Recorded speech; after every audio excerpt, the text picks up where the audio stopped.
welcome to Writers on Writing. I'm your host, Dr. Brenda Greene, and we are coming to you from the studios of Medgar Evers College over the airways of WMYE 91.5 FM. Writers on Writing comes to you every Sunday and gives you, our listening audience, an opportunity to hear writers from the African diaspora talk about their work, their craft, and their lives. And I am very pleased to have with me in the studio this evening, Nandi Key. Welcome, Nandi. Thank you, Dr. Greene. Okay, we are so excited to have you. I'm going to share with our listening audience some information about you. But before that, I would just want to do a little bit of housekeeping and thank our producer, Fritz, for always being on time and being supportive of us as we produce this show. Now, Nandi has written a novel, I guess novel, memoir, fiction. We're going to be talking about that, called The True Nanny Diaries. The True Nanny Diaries, a novel. Nandi was born in London and grew up in Trinidad and Tobago. Her work has been published for almost 20 years, most extensively in Canada. She has a literary essay called Still Shipwrecked on the Shores of My African Self, which was published in a peer-reviewed journal called Changing English. And her award-winning play, Light the Flambeau, was featured in the inaugural Caribbean Regional Drama Festival. Her play, Man You Must, was a finalist in Theatre British Columbia's National Playwriting Competition and is anthologized in a book called Beyond the Pale. And Nandi is also a graduate of Medgar Evers College. She majored in English and focused on professional writing. So we are very pleased to have you here in the studio of Medgar Evers College talking about your first novel. I'm very pleased to be here back at Medgar Evers College. Okay. Why don't we start by hearing a little bit more about you and how you came to write this novel? What motivated you to write this novel, and what is it in your background and experience that gave you the desire to write this important book? Okay. I never thought that I would ever write a novel. I didn't think that I had it in me because I have never been a really disciplined writer. It's different when you might be doing term papers or you're writing for money. You kind of You mean professional writing within yes. a magazine or a journal writing? Because then you're working with somebody else's timetable who's telling you, I really need to have this. But when you're writing and you're basically just pouring out self, you kind of meander along, so sometimes I would put it down for like a few months, sometimes not. Sometimes I would write fervently for a month and then that's it for another 6 months. So in all total, I probably started this novel about 6 years ago. I was still at Medgar Evers College. And at the time, I hadn't too long come to America.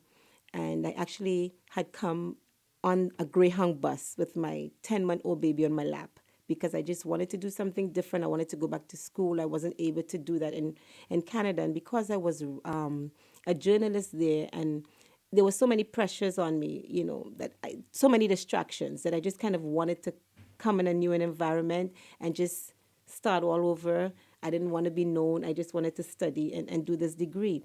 So while at Medgar, of course, I have a baby. Luckily, I had a very supportive family. But then I needed money. And I heard about, I started seeing, like all the black women with the white babies, and I'm thinking, being who I am, I've always been very Afrocentric. So it wasn't something that I would have ever wanted to do. But, like my protagonist, you do what you have to do. So I started babysitting. And the first family I worked for, they were beautiful. And, the second family, however, the children were very challenging. And I used to complain all the time to my British literature professor, Dr. Fisher. And it so happens that the family I was working for, it turned out when I met her in the elevator one day that she actually lives in the same building with that family. Okay. And we're going to stop right here for one moment while we get that little phone that's going off. One of the things that's apparent in Nandi's novel is it is autobiographical, it appears. And I always say that all writing is autobiographical. So as we continue, Nandi, it seems that you were saying that the person you met in the elevator. Was Dr. Fisher, and Okay. so then it almost became like personal with her in that she knew, she knew where I was, what I was doing. She was also my mentor in college, and so she was telling me. She said, Nandi, she didn't say complaining, but basically what she was telling me is instead of complaining, write about it. She says, people, you're right there in the trenches with the nanny. This is ethnographical research. And I was thinking, like, I'm, I'm not going to write a book, I'm not going to. But then I found myself, just jotting little notes about things that happened. And all of a sudden, like, characters emerged. Okay. And it They was began to talk to you. yeah, and actually they kind of ignored me and talked to themselves because sometimes I started getting excited about it, but then when I tried to steer the story one way, they would do something totally different. So I just decided to let it flow, and the true Nanny Diaries is what happened. Okay. That's really, really interesting because I've heard writers talk about how other people, the characters, take over and tell the story once you get in. And that's a classic Yeah, illustration of that. yeah, because like you talked about whether or not in terms of how much of it is based probably in fact and how much in reality in my own experience, right? The novel I have to stress is it's fiction, but again there's a lot of me in that main character Valley, right? Also they're like all these little sketches of like real people, like the Madame Lucian character, real people who I met on the playground, who I started sketching. Okay, I'm thinking of visuals of people I know, stories I've heard, and putting my own spin on it. But then the characters, started doing something different. So the character Ava, for example, I had her as a black woman, but later on, it's almost as though she said, I'm Indian, Okay. right? The character Monica, I had her as I think she was a Trinidadian nationality. And down to the end of the book, she said, because I always found her like just she was so difficult to write, and I think out of all my characters she's the most sketchy, but I think maybe that's by design. But down to the end of the novel, she says, I'm Jamaican, and I'm like, you are not Jamaican. You can't Okay. be Jamaican. I'm finished. And then I had to go back and actually try to rewrite that, and it got better. Her character fleshed out a bit more, so Well, that's really interesting because the other thing that I think really makes this a very unique novel, and I have to keep remembering it's novel and not a memoir, is because you bring out so strongly all of those issues that nannies deal with, that the way they are silenced, the whole immigrant experience, the political issues, the issues around domestic workers, all of those issues come into prominence. The loneliness, yes. what I'd like you to do is to share with our audience an excerpt from the novel, and then we will continue by talking about some of those issues that come out. And if you can just kind of provide us like with a little background or context for that. Okay. I like starting at the beginning. So here we have the character Valdi, and she's basically, as they say, down on her luck, and trying to still find some sort of foothold in America. And 20 years later, she came here to study, and 20 years later, she's still on the playground. So she knows that almost as though, well, she has this hint of arrogance that, I'm better than this. I could have been so much more. But, here she is again in the cycle trying to survive, trying to find a job as a babysitter. Amid sheaves of fading notices about long-filled jobs, long-lost cats, and stop the Iraq war efforts, a pink sheet of paper printed with bright red ink gleamed like a newly sewn patch on a raggedy old quilt. It was an ad titled Live-in Nanny Position. Tearaway strips of the telephone number, which laced the bottom of the ad, hung untouched. I couldn't believe I had found an ad about a live-in nanny position in Manhattan's Upper East Side, perhaps minutes after it had been posted. My luck was turning. A wisp of hope sparked. I had finally wedged my foot in a door early. Behind me, white women in their 20s, the type I usually worked for, sipped coffee as they discussed ways to help third world women.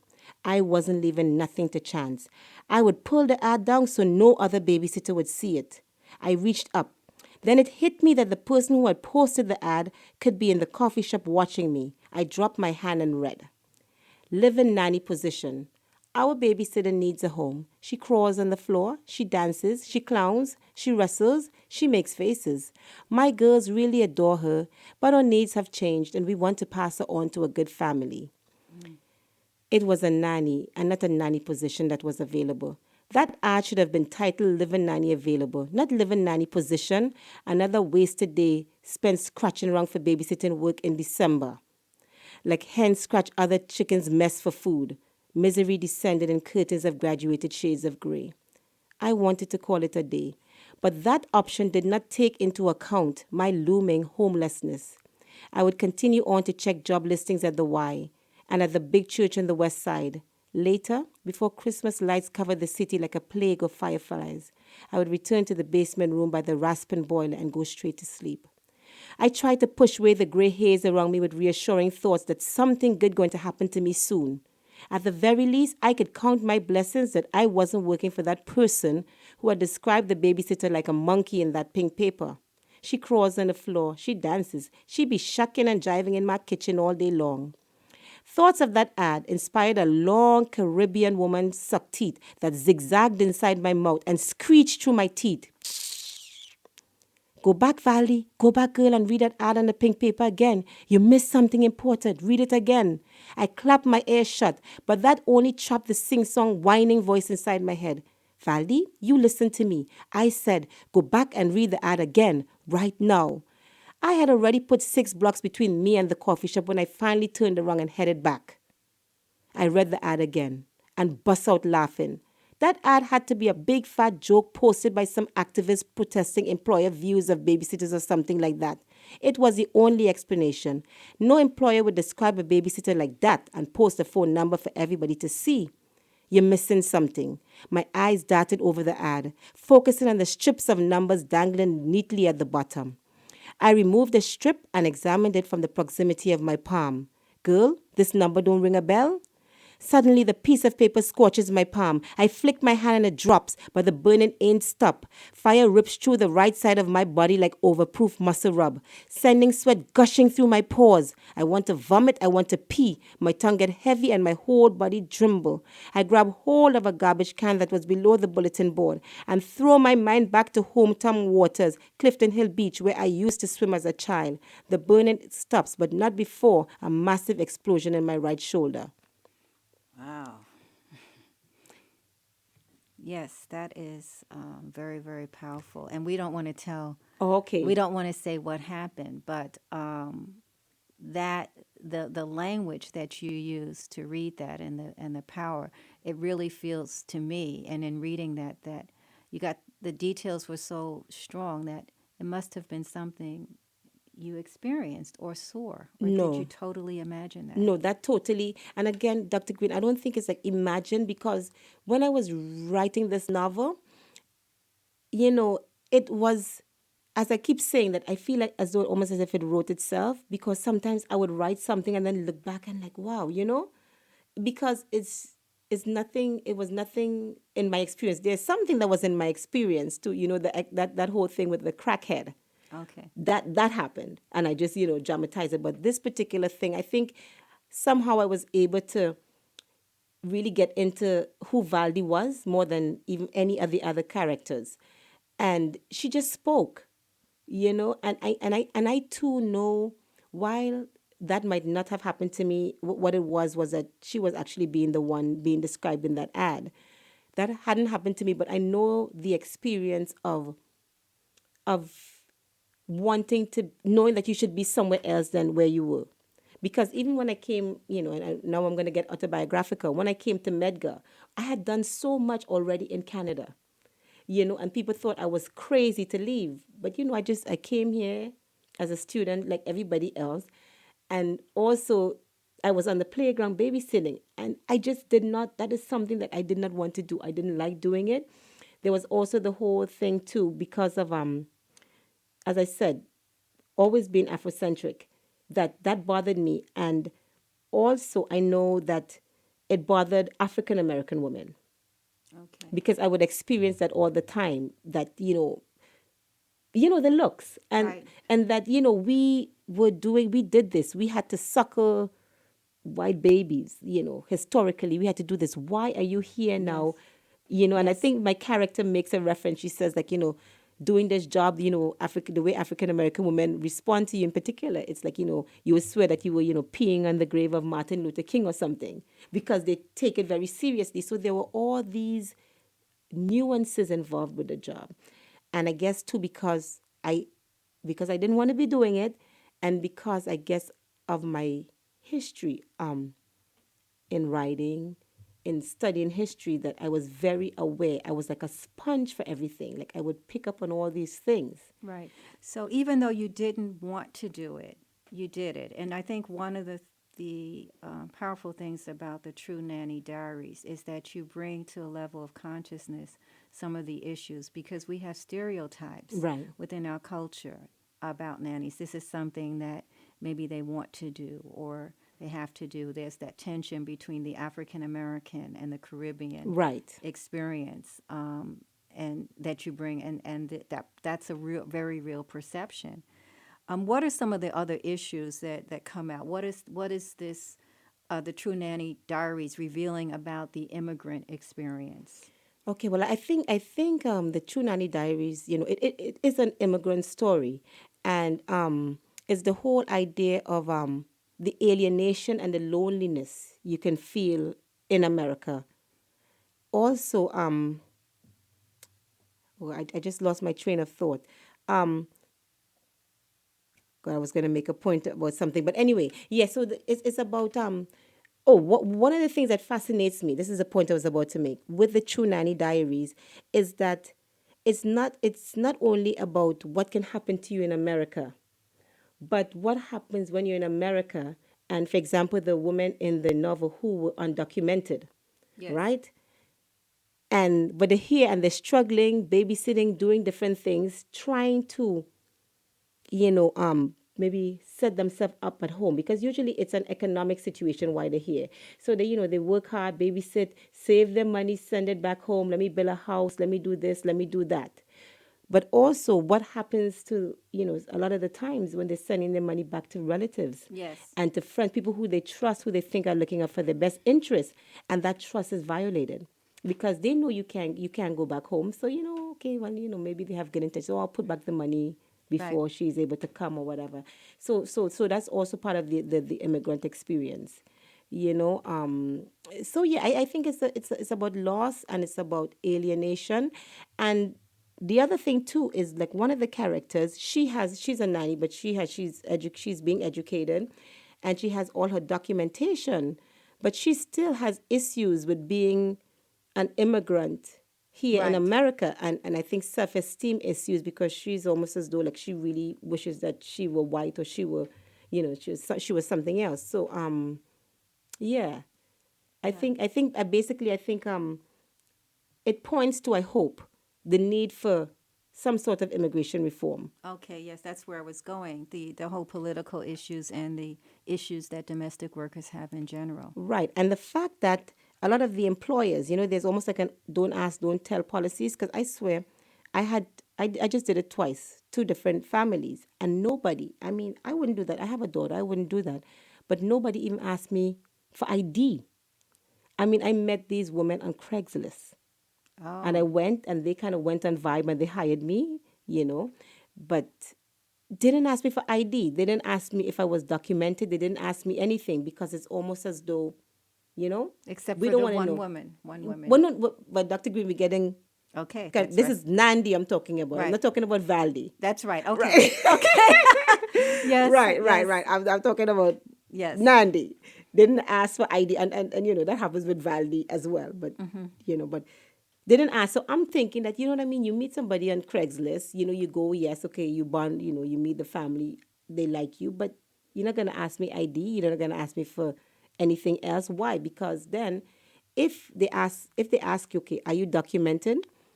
And you say yes, then there's like this kind of obligation. Okay, well, maybe I'm gonna have to pay social, so I'm gonna have to pay her nanny taxes. I'm gonna have to do this. I'm gonna do that. So this whole so-called illegal arrangement with illegal aliens babysitting and doing construction or kind of, it works for the white American employers. Yes. So, what would you say would be, well, how do we solve this situation? Because you bring up these issues around the issues that the nanny feels, the alienation, the marginalization, the economic difficulties they're faced with. But then you also have the fact, as you said, you have a system that's kind of really exploiting them. And how do you think this can be solved, or can it be solved? I don't know. I don't know how it can be solved. And again, Oh, I thought it was no, I don't feel as bad. okay. Okay, I'm sorry. Right. I don't know what the solution is because again, this when I wrote this novel, it wasn't really intended, and I guess nobody really ever sits down and writes something, intending to change anything. This is just how this evolved, how the novel evolved. But I'm thinking that to me, comprehensive immigration reform. And I think that, this administration should start with an amnesty and then put the safeguards in place and just have an amnesty because, you have like 12 million people, undocumented in America. You have, I think about like probably about like 200 and something thousand nannies just in New York City. I'm not saying that they're all undocumented, but there's a heavy percentage that is. And this is labor that is needed.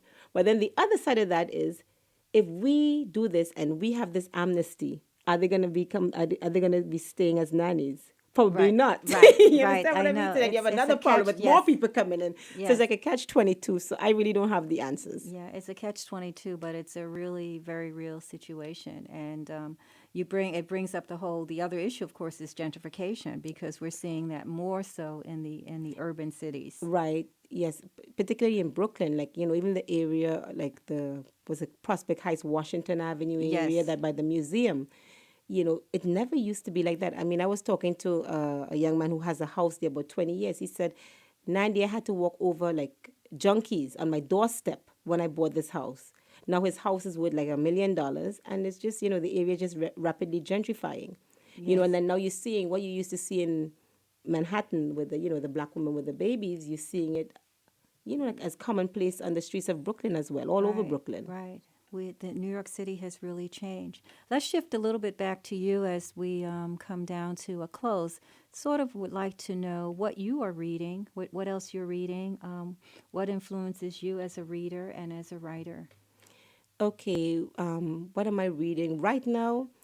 To tell you the truth, what I'm reading, I'm trying to go through the Vampire Diaries to see what my daughter is reading. Okay, and that's very important. Right. So, Do you know that we had as one of our writers for the Octavia Butler conference, we had L.A. Banks, oh, okay. and she's done a lot of those novels, and that seems to be the new a really new area in terms of many more Black writers are Right. writing in that area. Right. So that's so right now I'm being I'm like a reading mother now to just make sure that she's reading the right. She's 10 years old, but she reads at a really high level, and I just need to know that what she's reading is so that's where I am right now. In terms of favorite, like of course, and that comes out in the novel. Zora Neale Hurston, she's like a Yes, like a favorite. So I always like reread her books. I like Ernest Gaines. yes, A lesson before dying. yes. And I must say too that I want to bring it back to Medgar because at Medgar Evers College, I was exposed to so much of different types of authors, writing, and that sort of thing. And I find myself many times even just going back over my course books. I don't read too many like new releases and blockbusters. I'm looking forward. I know the Nanny Diaries, which we didn't even talk about because the True Nanny Diaries, I'm actually answering in some ways to the Nanny Diaries, which was about two white college students babysitting in Manhattan, Right. right? So I'm looking forward now to see what they're going to come with Nanny Returns in December. So I think that's going to be like my next book. But basically, news events inform me. Just seeing things on the street. I think that's what informs me as a writer, and of course, experience. Okay. And what message would you give to our emerging writers and to our students at Medgar Evers College who may be listening to this I think broadcast? I think write all the time. Just keep writing. and observing and like jot little things down, because you just never know when it's going to come up later on, like maybe years later on in a character. Something you observe today could be useful like way down the line. So I think it's just to keep reading and keep writing. Okay. So as we come to a close, I want to thank you. How can we get copies of the True Nanny Diaries? Please give out that information slowly. Okay, at the True Nanny Diaries, you can get it online at amazon.com or barnesandnoble.com, or you can call 347-636-0079. Okay. And that number again? 347-636-0079. Okay, Nandi, I want to really thank you for coming into Medgar Evers College and for really, really making us proud. Thank you, As Dr. a Greene. student, one of our first English majors. And I want to encourage our listening audience to support Nandi and go out and purchase the True Nanny Diaries, which really gives you the insights from someone who has experienced this. And I congratulations on the first novel. I also want to remind our listening audience that the writer is always reading. The reader is always writing. Keep reading and writing. Empower yourselves as readers and writers. And come back next week. You can write me at writers@mec.cuny.edu. That's writers@mec.cuny.edu. Okay, Dr. Brenda Greene signing off. And rivers I have known, ancient than the world,